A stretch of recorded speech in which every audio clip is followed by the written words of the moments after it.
Earlier today, we received some breaking news, the worst kept secret in MMA. The main event of UFC 305 will be Dricus Du Plessis versus Israel Adesanya for the middleweight title. Israel Adesanya basically broke the news on his Instagram, and then Dana White soon thereafter did an interview with Jim Rome where he confirmed the fight announcement. He confirmed the fight as the main event of UFC 305. We're going to take a look at the Instagram post. We're going to take a look at Dana White's interview, the clip of him confirming the fight. But also we're going to discuss undeserved title shots in MMA and who truly deserves the middleweight title fight, because I know there's going to be a lot of discussion about that. We're also going to discuss my prediction for the fight, of course. And lastly, there was a leak per se when Dana White did one of his recent announcements, whether it was the Conor McGregor one or the Khamzat Chimaev one. Somebody took a screenshot of the War Room board where it unveiled some of the other matchups potentially targeted for UFC 305. So we're going to take a look at that in this video as well. And we only have one half of the announcements, so we'll kind of discuss what are some of the other plausible fighters that could be on UFC 305 in Perth, Australia. So let's start off right away. Here is the Instagram post from Israel Adesanya. He posted this on his Instagram. It's now been 20 hours. Never stole my shine, never lost mine. UFC 305. Du Plessis versus Adesanya, August 17th. We already knew this for the most part. If you guys remember, I know it seems like everyone's known this is the main event for a while, but I was on live stream. I believe it was UFC 298 or 299 post-fight. It's whenever Dana White was hyping up Leon Edwards. Leon Edwards accepted every fight and blah, blah, blah, and so on and so forth, and he was willing to fight anyone at UFC 300. And I told you guys, I said, look, Dana is pissed at Dricus Du Plessis for not accepting a fight at UFC 300.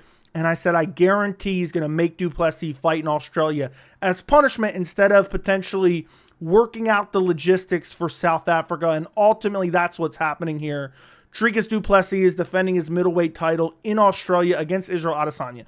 Now, when this was first posted, I started to wonder whether or not this fight was going to happen. I know that sounds crazy because Du Plessis already basically confirmed it. Now Adesanya is confirming it. Everyone's reporting it. And you know how Dana White is. He likes to announce fights, but he went on Jim Rome, which I believe is solely on Twitter, and he was asked specifically about this fight announcement, and we got confirmation from Dana White as well. Let's take a look at that. What about Israel Adesanya? Is he going to get a shot? Yeah. Apparently he already announced his own fight. Right. So, I was going to ask you about that. He's fighting in Perth. Yes. You'll see. So there you hear him say he's fighting in Perth, which I think he's looking for the date. We'll watch the rest of the clip here in a second. But I guess he didn't care that much that Israel Adesanya announced it, because I guess this wasn't that big of a surprise. Everyone kind of knew it really for the last month or two. Even Dricus Du Plessis came out recently and said, yeah, I don't know what the holdup is. I don't know why they haven't announced it yet. I think what was going on is they were waiting to get all their ducks in a row with UFC 303 first. Then they were going to announce UFC 305 for Perth, Australia. But let's listen to the rest of the clip. See him fighting here soon. Where the hell is it? Oh, it's over there. Du Plessis, yep. And August 17th in Perth. Now it's official. You know, Dan, just be glad that he told you. What if he just did the fight and didn't tell you? Yeah. No, he didn't tell us. I saw that it was that he had announced it. So there it is. There you go. So there you go. Israel Adesanya announced the fight without telling Dana White. My guess is he's probably a little bit pissed, but at the end of the day, you know, there's a lot of talk about the UFC and Dana White, and there's a lot of fans that act like the UFC is so desperate for these grand old announcements. Oh, there's always speculation before every big pay-per-view. Oh, they're going to announce it on the broadcast. And most of the time, it's some weird Instagram video or a napkin at a post-fight presser. The UFC doesn't really care that much. At the end of the day, the announcement doesn't really matter. I know people want these like crazy promos to announce fights. At the end of the day, all it is an announcement. It's going to be 2-3 months away anyway. It's not going to add that much to it. So, you know, Dana White, whether he's announcing it on, you know, Instagram or he's announcing it at a post-fight or Israel Adesanya is posting it himself, it doesn't really matter, especially in this case where we all already knew the fight. Now, we're going to get back to this. We're going to look at the leak. We're going to look at, you know, who else could have deserved a title shot. But before that, let's break down the fight a little bit. So you have former middleweight champion Israel Adesanya getting a title shot against Dricus Du Plessis, and he has not won a fight since his loss to Sean Strickland. So Israel Adesanya is on a one-fight losing streak right now, getting a title shot. And I know a lot of people are going to say, Joey, you're against undeserved title shots. And that is true. I am all about a meritocracy when it comes to title shots. But one key thing I always hone in on is I hate undeserved title shots when there are deserving contenders in the division. So you get Colby Covington, he gets a title shot that's completely undeserved. Realistically, you could have gave it to Bilal, you could have gave it to Shavkat right then and there. Both those guys have deserved it far more than Colby Covington. You look at Sean Strickland getting a title shot at UFC 193. Yeah, 193, UFC 293, I'm sorry. And in that case, Dricus Du Plessis had earned a title shot. So I'm like, why are they giving it to Sean Strickland? And there's countless other examples. Stipe Miocic getting a title shot undeserved right now. Supposedly it hasn't come to fruition yet. But meanwhile, you got Tom Aspinall, who deserves to fight for the undisputed heavyweight title. So I hate undeserved title shots. It's a disgrace to the sport. It ruins the sport. And we go down a slippery slope where it happens more and more often. And that has started to happen. So I want to say this before I get into my opinions, particularly about Adesanya fighting for the belt. The people who pick and choose which title shots or which undeserved title shots they cry about and which they don't, it's your fault. It's your fault. This is the slippery slope we go down when we like, oh, Colby's a draw, let's give him a title shot. Oh, Sean Strickland, he says homophobic slurs and talks all this nonsense about women. We don't care if he gets an undeserved title shot. But now we're going to cry our eyes out because Israel Adesanya gets an undeserved title shot. Well, you know what, Colby? There was deserving contenders in the division. You know what, Sean Strickland? There was deserving contenders in the division. When Israel Adesanya is getting his title shot, you know what? I'm not really seeing a whole lot of deserving contenders in the division. I don't really see anybody getting skipped over for a middleweight title shot. I know people are going to say Sean Strickland. We're going to get to that in a second. But overall, this fight, deserved, undeserved. Again, I always want a meritocracy in all cases. Now, in this case, I believe there is no true number one contender right now in the middleweight division. I know people will argue with me. We're going to go through the list of the rankings in a second. But forget about that for a second. And I talked about this with Islam Makhachev versus Dustin Poirier.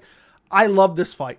I love this style matchup. We were robbed of this fight in 2023 because of poor planning by the UFC. They booked Du Plessis, Robert Whittaker, just 2 months out from UFC 293. And so therefore it doesn't happen because Du Plessis isn't ready to go in September and Sean Strickland steps in on an undeserved title shot instead. It drove me nuts. And I knew the second Dricus Du Plessis won the title in January, I knew there was no way, shape, or form the UFC was going to let this slip through their grasp again. They thought for sure Adesanya was going to beat Sean Strickland. They didn't know he was out getting drunk every night and drinking and driving and not taking Sean Strickland serious. And even if they knew he was, they thought, oh, well, he'll beat him anyway. And they thought that Adesanya Du Plessis was a foregone conclusion, and there was no way they were going to let this slip. And this is a banger matchup. I mean, you have Dricus Du Plessis, who fights in a way that is just, it looks so horrible. It looks so sloppy, but he imposes his will, the physicality, the power. He also has really good jiu-jitsu. He mixes in the grappling.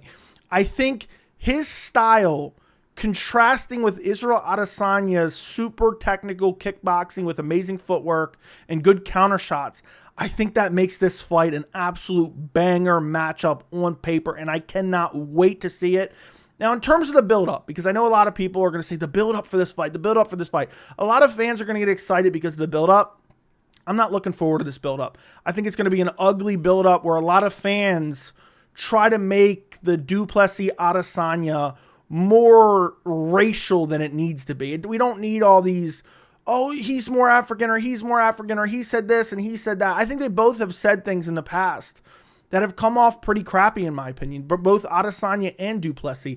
I hate the fact that the fan base, especially a portion of the fan base that really loves like racial issues, are really going to latch onto that in this fight, and they're going to exasperate any little bits and pieces of trash talk between these guys, and I'm not really looking forward to covering it at all. Now, in terms of an early prediction, before we get into the who deserves a title shot and who doesn't deserve a title shot discussion and all the ranked contenders in middleweight, early prediction, I have to go Israel Adesanya. I'm going to pick Adesanya via decision because Du Plessis has a chin on him. Du Plessis is big, powerful, will come trucking forward, but I think he can absorb some of the shots from Adesanya. But I think Adesanya's just too technical. I think he'll be able to pick him apart at range. I think Du Plessis, there's that one clip of the Sean Strickland fight where he's whiffing, I think, on a left hand, and he completely turns his back to Sean Strickland. I don't think he's going to get away with that against Israel Adesanya. I just don't. I know he's unorthodox. I know he finds a way to win. I think if he wins this fight against Israel Adesanya, he's going to have to mix in the grappling. He's going to have to take Israel Adesanya down, hold him down, and beat him up. And if he's not really doing it that well against Darren Till, if he's getting bodied by Derek Brunson in the first round in the grappling, Israel Adesanya is an excellent anti-grappler. He has excellent footwork, and he manages the range so well. I think Du Plessis is going to have to grapple him, and I think it's going to be very difficult for Du Plessis to grapple him. But there is one thing I am looking at in this fight. Is Israel Adesanya on the decline? He lost to Sean Strickland. Is he on the decline? Is he checked out? Or has that loss to Sean Strickland kind of reinvigorated him and remotivated him to win back that middleweight title, which it seems like it. It seems like it right now. Now, let's go into the division. Let's discuss undeserved title shots, okay? Because a lot of people are going to cry. They're going to pick and choose just because a guy you don't like is now getting a title shot that you don't like. We're going to cry about it. We're not going to cry when it's Colby. We're not going to cry when it's Sean Strickland. We're not going to cry when it's Steve Erceg. But Israel Adesanya, former middleweight champion who defended his belt multiple times, God forbid he get an opportunity at a title fight. God forbid on that. He took a short notice fight against Sean Strickland. I know people are going to say, Joey, it wasn't short notice for him. Yeah, he was planning for that date, but he was planning for Du Plessis. He fights Sean Strickland, who has a wonky style. I'm not trying to sit here and make excuses for him, but I'm just saying he lost that fight. He's the former champion who defended his belt multiple times, and I understand there was no title defenses in the second run. But it doesn't mean you can't take into account his title run prior to that. So let's look at the division. Before we get into that anymore, you have Sean Strickland ranked number 1. Israel Adesanya ranked number 2, Robert Whittaker ranked number 3. So if you look at Israel Adesanya's record, okay, he's 1-2 in his last 3 fights with a win over Alex Pereira. I think that's a better win than anybody's streak in the middleweight division currently. He flatlined Alex Pereira. Now, fair enough, he lost to Alex Pereira before that, but was winning that fight, and it was an early stoppage, okay? I understand that he still lost, but I'm just saying it's not like he was getting washed by Pereira in this fight by any means. And before that, a win over Jared Cannonier, a win over Robert Whittaker, a win over Marvin Vettori, defending his title time and time again before he loses it to Pereira, who then goes up, who after he gains it back, then goes up to 205 and wins the 205-pound belt. Now, he loses to Sean Strickland. Fair enough. I know a lot of people are going to say, Sean Strickland should get the title shot. Well, if you look at Sean Strickland, since he lost to Dricus Du Plessis, because he lost to him in his first title defense, he never defended his title, he then beat Paulo Costa by split decision in one of the most boring fights I have ever seen in my entire life. And I think there's a case to be made for Paulo Costa to win that fight 3-2. And I know people call me crazy. Sean Strickland literally did 0 damage the entire fight. I know people thought he dropped him. There was no knockdowns accredited to Sean Strickland. So if you're going to give it to Sean Strickland for not defending his title, 0 title defenses, just like Israel Adesanya in his second run, and you're going to give him a title shot off of 1 win against Paulo Costa, I think you have to give a title shot to Robert Whittaker then. Because Robert Whittaker lost to Dricus Du Plessis. Okay, fair enough, he got finished, but he beat Paulo Costa afterwards. And in my opinion, he beat Paulo Costa more impressively. And now he's fighting Ikram Aliskerov in Saudi Arabia. So if he beats Ikram Aliskerov, I think Whittaker's a shoo-in for a title shot over Sean Strickland. But you know what? You know who we're not taking into account? Nasruddin Imavov. He's on a 2-fight winning streak. He beat Roman Dolidze, dominated Roman Dolidze, and most recently stopped Jared Cannonier. Jared Cannonier conveniently has a win over Sean Strickland. So if you really want to make a case, and I don't think there's a concrete case for any of these guys, if Sean Strickland got a title fight, I wouldn't be complaining. I wouldn't be crying. I would say, look, he doesn't necessarily deserve it, but I don't mind it. It was a decent fight against Dricus Du Plessis the first time. But, you know, just because of his style, how boring it's been recently, I wouldn't have preferred it. But it's not like it would have been, oh my God, it's such a travesty. It was a travesty that Sean Strickland got a title fight against Adesanya to begin with when Du Plessis should have got his title fight. So if you really want to look at it, you could give it to Nasruddin Imavov, who's on a 2-fight winning streak with a win over Jared Cannonier, who has a win over Sean Strickland. I know people are going to say, well, Sean Strickland beat Nasruddin Imavov. Okay, that was in January of 2023. That's almost a year and a half ago. And Nasruddin Imavov took that on short notice, went from Kelvin Gastelum to Sean Strickland. A massive stylistic change. And don't say that Sean Strickland wasn't in shape, because he was in shape. He just lost to Jared Cannonier. So the fact that People are going to cry and whine. I know the number one answer is going to be Sean Strickland deserves it. For that win against Paulo Costa, he deserves to drop down the rankings about 10 spots. That was an embarrassing display, and this guy does nothing but talk about to the death and war and this and that, and then goes out there and puts on the most disgraceful performances I've ever seen outside of the Adesanya performance. So how are we going to give him a title shot for 0 title defenses? He doesn't have that backlog of that initial title run. Adesanya does. So what I don't want you to get misconstrued here. I'm not saying Adesanya deserves a title shot. I do not think he deserves a title shot. But what I'm saying is, neither does Sean Strickland. Neither does Robert Whittaker. Neither does Nasruddin Imavov. Who else is in the division right now? Jared Cannonier just lost. Marvin Vettori lost to Jared Cannonier. Brendan Allen. Brendan Allen's more deserving than Sean Strickland. You can make the case there. I'm not saying I think he is, but I'm saying you could make that case. So what I'm trying to say is you look at all these contenders, there's no one in the middleweight division that clearly has earned a middleweight title shot. And who knows? Who knows? Maybe Sean Strickland doesn't want a quick turnaround. I know he's kind of been anytime, any place, anywhere, but after that Costa win, he's crying, I'm just going to sit out. I'm just going to sit on the sidelines and wait for a title shot. Maybe he wasn't willing to step in Perth. He doesn't like to leave the country. He says the judges in different countries rob him of his title. So he probably doesn't want to go fight in Australia. So if that's the case, you rule out Sean Strickland. Israel Adesanya is the most likely scenario, and I have absolutely no problem with it because nobody is getting skipped over. If Sean Strickland went out there and beat Paulo Costa and then beat Robert Whittaker, I would be screaming from the rooftops that Sean Strickland had earned a title shot. But he didn't. He eked out a win, a disgraceful win against Paulo Costa, and he lost to Dricus Du Plessis, 0 title defenses. Meanwhile, Adesanya's got this crazy run throughout his UFC career that's fairly recent. Regardless of the title loss to Alex Pereira, it's fairly recent in all these different wins. Only loss before that was the Jan Blachowicz up a weight class years ago. So I don't want to hear you cry when you didn't cry for Colby. I don't want to hear you cry when you didn't cry for Sean Strickland initially. I don't want to hear you cry when you didn't cry for Steve Erceg. You're picking and choosing. You're picking and choosing, and this is the weakest case of all of them because no one truly deserves a title shot. With Steve Erceg, you could have made the case for Mikhaev. Nobody made the case for Mikhaev. With Sean Strickland, the case for Dricus Du Plessis was concrete, open, and shut after that TKO win over Robert Whittaker. The Colby Covington, I mean, I've already gone through that ad nauseum. You had Shavkat, you had Bilal that clearly earned it. And there's time and time again, even Dustin Poirier. Dustin Poirier didn't deserve it. Nobody cried for him. Everyone was rooting for him on fight night. Dustin Poirier gets it when it's clearly Arman Tsarukyan's title shot. Now, it was because of timing. This title shot could be because of timing as well. So I think it's annoying. I think the fans are picking and choosing. But just know, the people who are crying about Israel Adesanya's undeserved title shot, just know it falls on your shoulder.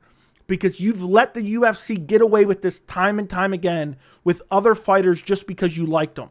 So it's your fault that Israel Adesanya is getting a title fight. So if you don't like it, you have nobody to blame but yourself. And I'm so tired of these people being such hypocrites when it comes to deserving or not deserving a title shot. Use the same logic you used with Colby Covington. Oh, he's a draw. Adesanya is 10 times the draw that Colby Covington is. So use that same logic when you justify Israel Adesanya's title shot. Again, I'm not saying Adesanya deserves it. I'm just saying nobody deserves it. And if you look at the layout of the division, this fight currently makes the most sense for the UFC. And I'm not going to cry about it because I don't feel like anyone's getting skipped over. That is my point. Now, in terms of the leaks, UFC President Dana White, when he did an announcement video, somebody pointed out the board in the background here and they zoomed in. It says, Israel Adesanya's name, obviously we know he's fighting Dricus Du Plessis. Then you have Song Yadong's name, Jack Della Maddalena's name, Steve Erceg's name, and Jakar Close's name.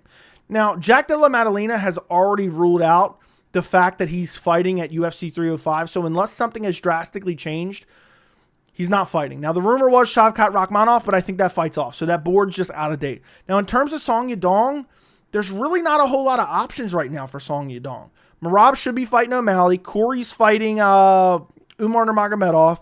Piotr Jan doesn't have a fight, so, I mean, it's not going to be that because they just fought. Marlon Vera, who's Marlon Vera fighting? Is fighting Figgy, I believe. So, basically, you have Henry Cejudo. You have Song Yadong, Henry Cejudo. Is that going to be the co-main? I feel like they're going to shuffle this around. I don't feel like this is going to be accurate. So, basically, it would have to be Henry Cejudo, Song Yadong, unless it's maybe Aldo making a return. I doubt it's going to be Rob Font. That's going to be a co-main event. Absolutely not. It would have to be a big name. Not that Henry Cejudo is a big name, but it's a big bantamweight fight. I doubt that's co-main event overall. Now, in terms of Steve Erceg, there's rumors out there that Steve Erceg could be fighting Kai Kara France. That makes a lot of sense. That could be the fight that we see. So I like that fight quite a bit. I hope that does come to fruition, but you never know. The UFC's board can change from day to day, and sometimes the UFC doesn't update, and sometimes I feel like they leak it just to leak it because they know those fights aren't accurate just yet. And lastly, you have Drakkar Klose. Now, the Drakkar Klose fight would absolutely have to be Dan Hooker. There's no way it's anyone other than Dan Hooker. Dan Hooker's going to fight on the card. Kai Kara France is going to fight on the card. That's why I believe those make sense. But I think Dan Hooker versus Beneil Dariush makes a lot of sense. I think Dan Hooker versus Benoit Saint-Denis makes a lot of sense. I think Dan Hooker versus Renato Moicano makes a lot of sense. So it really could be any of those matchups, but ultimately the official fights we have for UFC 305, this is them. Well, actually, the co-main event here is, it says rumored, Kai Kara France, Steve Erceg. That makes so much sense. My guess is most likely that's going to happen, but that's rumored. But basically, you have Dricus Du Plessis, Israel Adesanya. You have Tom Nolan, Alex Reyes. You have Casey O'Neill versus Teresa Bleda. Ugh. But yeah, those are the official fights for the card. But overall, UFC 305, I think it's got a massive main event. I'm not too upset about it. I think it's an amazing stylistic clash. I know a lot of fans will love kind of the ridiculous buildup that we'll get to Du Plessis versus Adesanya. But I'm just so tired of the hypocrites crying about undeserved title shot. There's a guy with a one-fight win streak here that barely eked out a decision that deserves a title shot more. I'm tired of hearing it. I don't want to hear this hypocritical nonsense. Plus, we don't even know if Sean Strickland would have wanted to fly to Australia and fight in Australia. Again, maybe he would have, but we don't know that to be true. And even so, you could say Nasruddin Imavov is on a 2-fight win streak, stopping Jarrett Cannonier. He could be more deserving. So let me know what you guys think down in the comments. Don't forget to like the video. Don't forget to subscribe to the channel. And thank you so much for watching.